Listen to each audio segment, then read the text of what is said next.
This is the Dollemore Daily, and I'm Jesse Dollemore.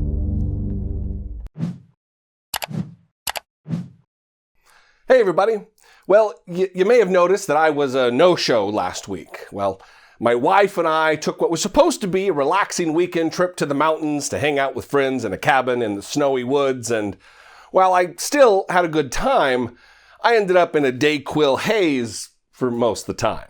But I am back, almost 100%, and I guess 80% Jesse D is better than zero Jesse D. Or at least I hope that's what you think. Just a reminder for those of you who did miss the Dollemore Daily in my absence, Brittany Page and I host a twice-weekly audio podcast, and it was still published despite my illness last week. It's called I Doubt It with Dollemore, and you can subscribe to it for free anywhere that you can find podcasts. Apple Podcasts, Google Podcasts, TuneIn, Stitcher, Spotify, even right on my website, dollemore.com. You see, it's easier for me to roll my sick ass out of bed and perch myself in front of a microphone to talk for an hour or so than it is to shower, comb my hair, and try to make this look halfway presentable enough to step in front of the camera. So anyway, what did I miss last week? Nothing too big, I hope. I mean, what are the chances that I go away for a week and it gets reported that there are very real concerns within some of the highest levels of American intelligence infrastructure, that there are worries that Donald Trump has been, and maybe still is, a literal witting or unwitting agent of a foreign adversary? Spoiler alert, the chances are 100%. Because last week it was revealed that after Donald Trump fired James Comey and then spilled highly sensitive top-secret national security intelligence given to us by an ally when he invited the Russians into the Oval Office, only hours after Comey's firing, the Federal Bureau of Investigations opened a counterintelligence investigation into the current sitting U.S. president after they became worried that he was either a witting or unwitting Russian intelligence asset. And only a day or so later, reports have emerged that Donald Trump, that same possible Russian intel asset, has gone to extraordinary and unprecedented lengths to keep secret the details of his many conversations with Russian President Vladimir Putin, keeping the contents of those conversations secret from even his most senior diplomatic and national security aides. Our bumbling, cartoonish, human Happy Meal gift of a president has apparently gone as far as to go out of his way to even swipe the notes taken by his own interpreter, and then ordering them not to discuss what had transpired during the meeting with anyone else within the administration. And this behavior isn't just par for the course for dumb guy Donald Trump, because there are extensive records of the conversations between him and other world leaders with whom he's spoken. But not so with Vladimir Putin.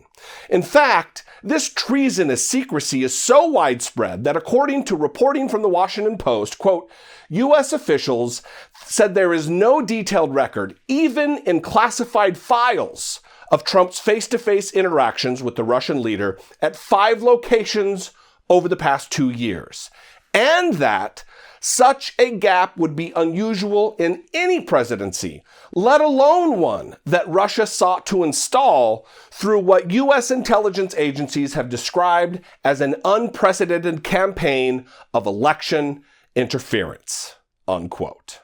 But listen, let's not jump to conclusions. We should give Donald Trump a chance to answer a yes or no, whether or not he has now or ever worked for Russia. If only it were possible to know what his answer would be.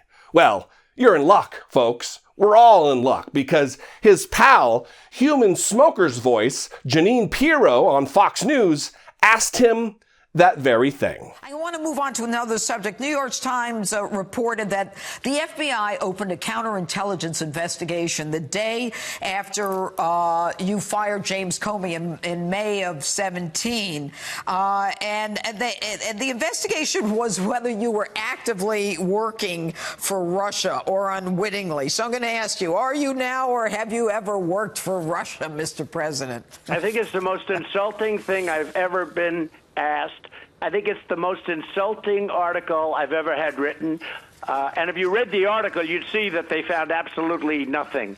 But the headline of that article, it's called The Failing New York Times for a reason. They've gotten me wrong for 3 years. They've actually gotten me wrong for many years before that. You know what answer I didn't hear there? After the easiest yes or no question in the world for any American citizen? I didn't hear him say no. I heard him jockey and shift and squirm and harumph about how insulting the question was. But let me tell you, if someone thought they had reason to believe that I, a U.S. Marine Corps veteran and patriot, was working for the Russian government, the answer wouldn't be, what? Oh, I can't believe you would ask me that. How disrespectful. Oh. The answer would be no. No, I am not working for the Russian government, nor have I ever.